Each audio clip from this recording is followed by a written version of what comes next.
A few years ago, I rented a house on the countryside. My neighbor were a married couple named Lisa and Michael. They had two young children, a boy and a girl. They were a nice, quiet family and pretty much kept to themselves. One night, I was awakened by a blood-curdling scream. It sounded like it was coming from the house next door. I jumped out of bed and threw on my dressing gown and ran downstairs. When I got to my front gate, two small figures came flying at me and almost knocked me off my feet. I realized it was the kids who lived next door, but I was stunned by their appearance. The boy was in his pajamas and the girl was in her nightie. Their faces were deathly pale and they looked up at me with terror in their eyes. Both kids held on to me and began to cry. Their mother came rushing towards us and I could see she was terrified as well. "What happened?" I asked. "I heard some screams." "There's someone in our house," Lisa gasped, her voice shaking with fear. I heard someone in the kitchen. I was too afraid to go check.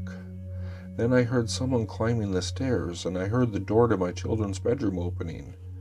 Then I heard my daughter screaming. It was terrible. I immediately got the kids and we ran out." "Well, did you see who it was?" I asked. "No," she replied. "The children ran out of their bedroom. I didn't dare check it. Please help us. We need you to call the police." I looked at the children, still trembling with fear. "Where's their father?" I asked. "He's working the night shift," Lisa said. I told them to go into my house and I'll call the police. She thanked me, took her children by the hand, and they ran into my house. I decided to check out their house. The front door was still open. It was dark and silent. All of a sudden, I felt a cold chill run down my spine. I had the strangest feeling that someone was watching me. In the back of my mind, a little voice kept telling me, "It's a trap." I don't know what came over me, but at that moment I was very scared. Scared of the unknown, scared of what might be lurking inside that darkened house.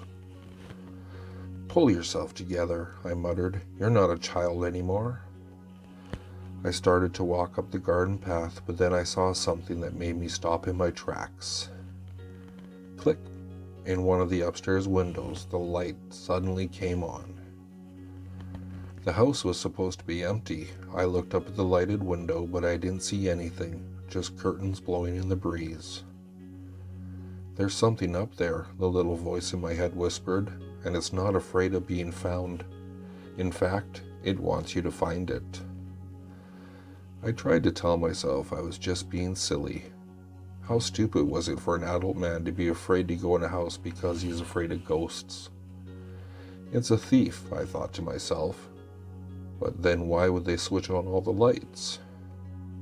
Then the light turned off. What the hell? I thought, and took a few steps back. I just did not see anything in the darkness, but I felt goosebumps rising on my skin. Then the light turned on again. When I looked up at the window, my heart skipped a beat. There was a dark figure standing there. It was a woman. Her skin was taut and shriveled, and her hair was long and messy. She looked like a corpse. She just stared down at me with her hollow, empty eye sockets, and she smiled a dead smile. Then the light went out again.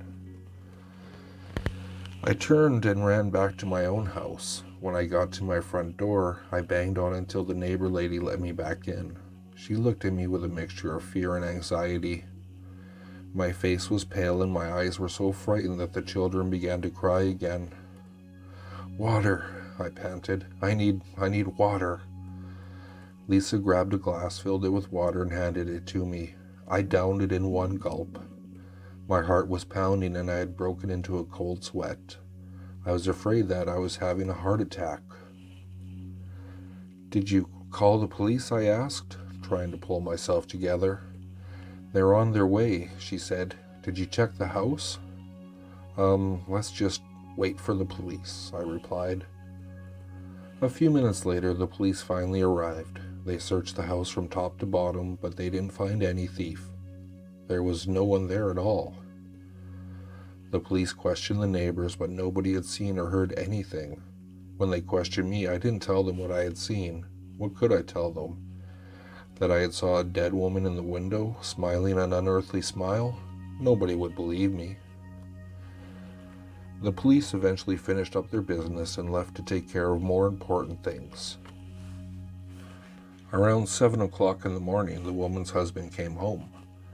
The children were glad to see him, and together the family returned to their house. I tried not to look at their house, especially at the upstairs window. After that crazy night, I began to have trouble sleeping. As soon as I closed my eyes, I would see that face of the dead woman. Then, life seemed to get back to normal. The neighbors gradually managed to forget all about the incident. No one screamed during the night, and I didn't see any dead bodies standing in windows. Everything seemed to be back on track, and life was good. But one evening, about a month later, I heard some knocking on my front door. The knock was loud and strong. They kept banging and banging as if they were going to break my door down. I looked through the peephole and saw that it was my neighbor, Lisa. I opened the door and found her standing there grinning at me. What happened?" I asked. She didn't reply. She just smiled and walked straight past me. She went into my house and turned left into the living room. She left me standing on the doorstep, dumbfounded. That fixed smile on her face unnerved me. It was so creepy, almost inhuman. It made me shiver from head to toe. It was dark outside and no birds were singing. I was about to go follow her inside when I heard voices coming from the house next door. When I glanced over the fence, I saw the neighbor children playing in their front yard. Then I froze. I could not believe what I was seeing. Lisa was there. She was standing in their front yard playing with the children. I couldn't move. It felt like my entire body was paralyzed with fear. The little voice in my head was asking only one question. If Lisa is over there, then who is in my living room? I didn't stop to check. I immediately ran out of the house next door and asked my neighbors to call the police. 2 officers arrived and searched my house from top to bottom, but they didn't find a living soul. How could they? The only person in my house was a dead woman. The next morning I left the house and I didn't come back. Now I live in a city where all the people there are more alive than dead.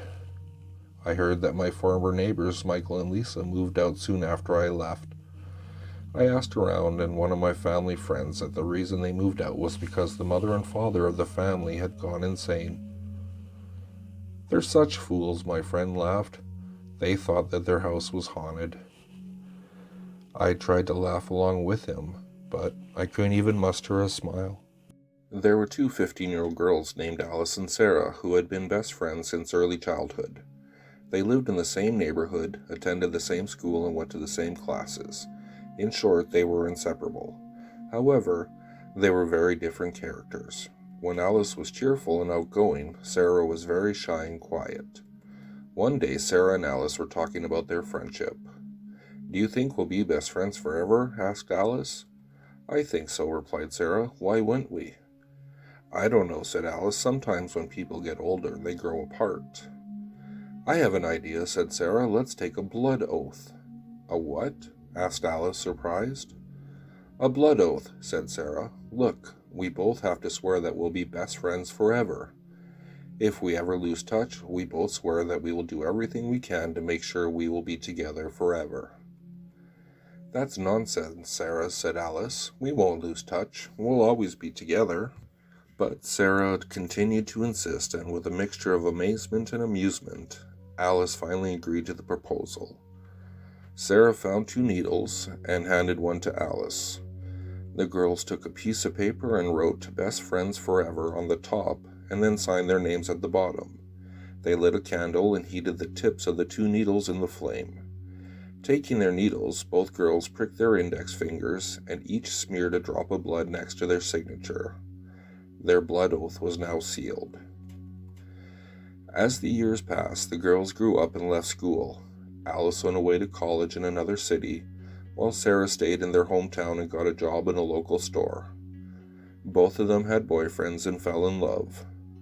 The girls still kept in touch by phone, calling each other at least once a week.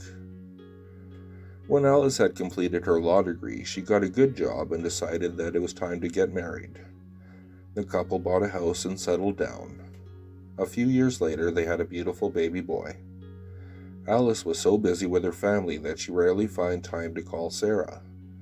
It wasn't long before the phone calls stopped completely and the friends lost touch with each other. Although Alice would sometimes still think about her best friend from her youth, she never took the trouble to pick up the phone and call her. In the end, life had led the two women down different paths, and they had not seen each other since they left school. One night, Alice had a horrible nightmare. She was driving along an endless highway when suddenly a truck in front of her began to swerve into her lane. The truck skidded and then collided with her car. She woke up suddenly, soaked in sweat. Just as she was trying to calm herself down, she heard her front doorbell ringing. She glanced at the clock by her bedside and realized it was after 3 a.m. Her husband was fast asleep on the other side of the bed. At that moment, the doorbell rang again, insistently. Wondering who could be coming to visit at that time of night, Alice got up, threw on her nightgown, and went downstairs. When she opened the front door, she was shocked to see a woman standing on the porch. The woman was terribly pale, extremely haggard, and had a huge bleeding wound on her forehead. Although she had changed a lot, Alice recognized her immediately. It was her old friend Sarah. "Oh my God, Sarah, what happened?" she cried. Sarah just stared at her. "Come in, out of the rain," said Alice. "Are you hurt?" Sarah didn't move from where she was. "What's wrong, Sarah?" pleaded Alice. "Long time no see, Alice," hissed Sarah. "I've come to fulfill my promise. I've come to tell you I died." Alice was speechless. Sarah held up her hand and pointed at Alice with her index finger. Her finger was dripping blood. "Life has separated us," Sarah continued, "but we will be together in death. I'll be waiting." Alice then fainted and collapsed on the ground. The next morning, when Alice woke up, she found that she was laying in bed next to her husband. She rubbed her eyes and wondered if the events of last night had all been just a bad dream. At breakfast, she turned on the television, and what she saw chilled her to the bone. The local newscaster was saying that the night before, right around 3 a.m., there had been a fatal traffic accident. A truck had collided with a car on the highway. The driver of the car had been killed on impact. The driver of the car was a woman named Sarah. From that moment on, Alice's life became a living hell. She barely ate a thing. She forgot to pick up her child from school, and when she went to work, she couldn't concentrate on anything. Every night, she had the same terrible dream. She would awake to the sound of the front doorbell ringing. She would open the door and find Sarah standing there, her bloody index finger pointing straight at Alice. Each time, Sarah would say the same thing: "I'll be waiting." Each morning, Alice awoke in a cold sweat. She looked down at her bed sheets, and they would be streaked with blood. She felt an excruciating pain in her finger, and when she looked, her finger was covered in blood. Her husband did not understand what was happening. He took his wife to see a doctor and a psychiatrist, but neither of them could find any explanation. Alice's condition only grew worse, and in her nightmares she began seeing Sarah standing at her bedside, pointing with her bleeding finger. One night, the husband was awakened by a dreadful noise. It was the sound of breaking glass. He ran out to the bathroom and discovered that the window was broken. Peering outside, he saw Alice lying on the sidewalk, her limbs askew. The horrified man rushed downstairs and out the front door. There was a pool of blood around his wife's head. Beside her on the pavement, someone had written in her blood, "Friends forever."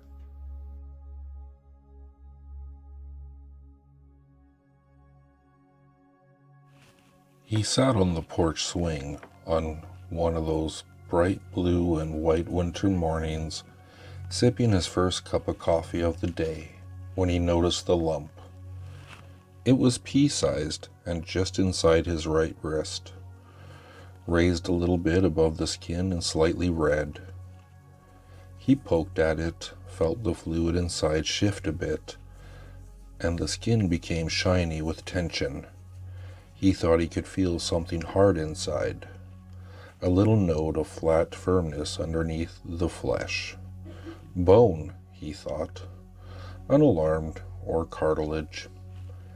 He sipped his coffee and looked out over the crystalline white yard, breath steaming, evergreens peeking through where snow had fallen off the branches. He absently scratched at the lump. He dug deeper with his fingernail. He could feel the outline of the object inside the lump. It seemed to recoil deeper into his arm at his probing. It had a sharp but smooth ridge, and was about a 1/4 inch long. Alarm woke in him, distant at first, then closing in as he continued to feel around the lump and explore it. The lump was familiar and alien at the same time. Him, but not him. He pressed harder and felt a slight pop as the fluid released and trickled down his forearm. As he did, he noted a new lump arise just inside his left wrist, a smaller one beside it. The recessed object now rose from the original lump like an undersea volcano, white and streaked with red, sharp and hard. A tooth, a canine tooth, in my arm. As the oddness of this registered, new lumps arose on his thighs, shoulder, and feet. He tried to shake the first tooth out of his arm, panic taking hold and whispering in his ear like a lover, but all he succeeded in doing was to splatter blood out all over the pristine white yard, each droplet sinking in as it lost its warmth to the snow. Lumps erupted and swirled on his scalp and on his genitals. Teeth, legion in number, erupted from these newly formed lumps, sprouting up and moving centrally to line up, his navel at the center. His navel tore open, the lines radiating out to form a mouth in the middle of his abdomen. The pain was like fire. The sensation of tearing muscle, skin, was so unbearable he nearly swooned. He felt himself bent into an angle, his head forced into the mouth at his midsection by the drawn of this new opening. He felt the bone of his spine crack, realign and break as he doubled over. And up to his shoulders, further he curled in. A thick slurping sound emanated from the mouth at his center. Tighter and tighter he went until his feet disappeared into the mouth. Like a reverse Cheshire cat, the mouth folded in on itself, emitting a final breath of the graveyard air into the chilly morning. Then it too was gone.